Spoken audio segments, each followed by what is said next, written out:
ان ھذل قرآن یہدی للتی ہی اقوم، یہ قرآن جو میں نے آپ کو دیا ہے، اس قرآن کی خوبی یہ ہے کہ یہ اقوم، معتدل اور اوسط ہے۔ اس قرآن میں افراط بھی نہیں، اس قرآن میں تفریط بھی نہیں، بلکہ یہ قرآن اعتدال کا درس دیتا ہے۔ ہمارے ہاں دو لفظ استعمال ہوتے ہیں، ایک ہوتا ہے حد سے گزر جانا، ایک ہوتا ہے حد سے اتر جانا۔ اگر حد سے گزر جائیں اعتدال ہے، حد سے گزر جائیں افراط ہے، حد سے اتر جائیں تفریط ہے، اور حد پہ رہیں تو اعتدال ہے۔ حد سے گزر جائیں افراط ہے، حد سے اتر جائیں تفریط ہے، اور حد پہ رہیں تو اعتدال ہے۔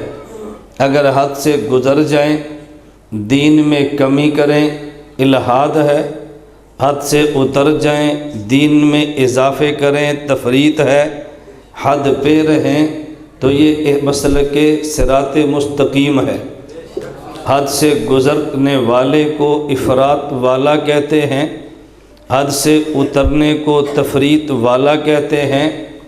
حد پہ رہنے والے کو، توجہ رکھنا، حد سے گزرنے والے کو افراط والا، حد سے اترنے والے کو تفریط والا، حد پہ رہنے والے کو اعتدال والا، دین میں کمی کرنے والے کو الحاد والا، دین میں کمی کرے بدعات والا، اضافہ اور کمی نہ کرے اہل سنت والجماعت والا۔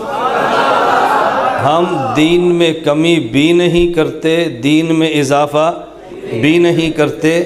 میں اگلا جملہ کہتا ہوں، نہ دین میں کمی اضافہ کرتے ہیں، نہ دین میں کمی اضافہ برداشت کرتے ہیں۔ بعض لوگ کمی اضافے کرتے نہیں ہیں لیکن کمی اضافے کو برداشت کر لیتے ہیں۔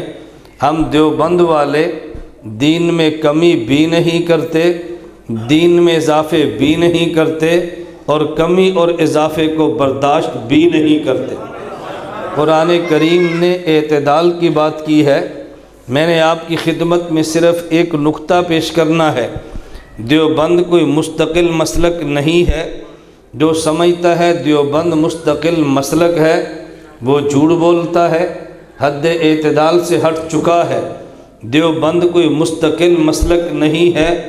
میرے پیغمبر نے سنت دی ہے، صحابہ نے اس کو پھیلایا ہے، امام ابو حنیفہ نے اس کو جمع کر کے امت تک پہنچایا ہے، دیوبند نے اسی سنت کا تحفظ کیا ہے۔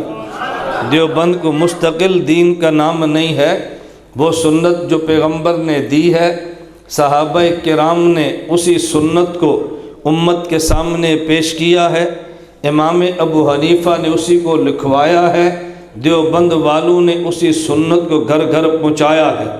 تو دیوبند کمی اور زیادتی کا نام نہیں ہے، دیوبند افراط و تفریط کا نام نہیں ہے، دیوبند الحال و بدعات کا نام نہیں ہے، دیوبند خالص اعتدال کا نام ہے۔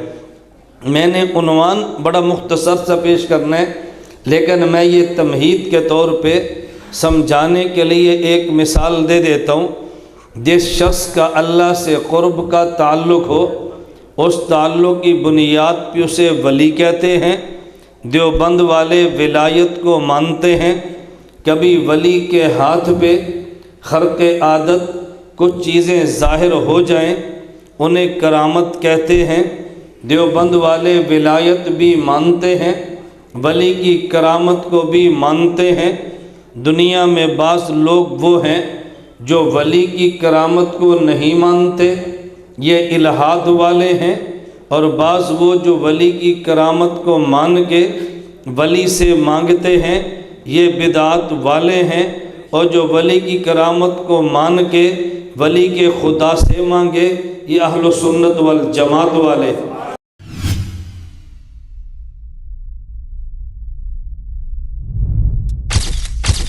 Message TV. This is your channel. This is your channel.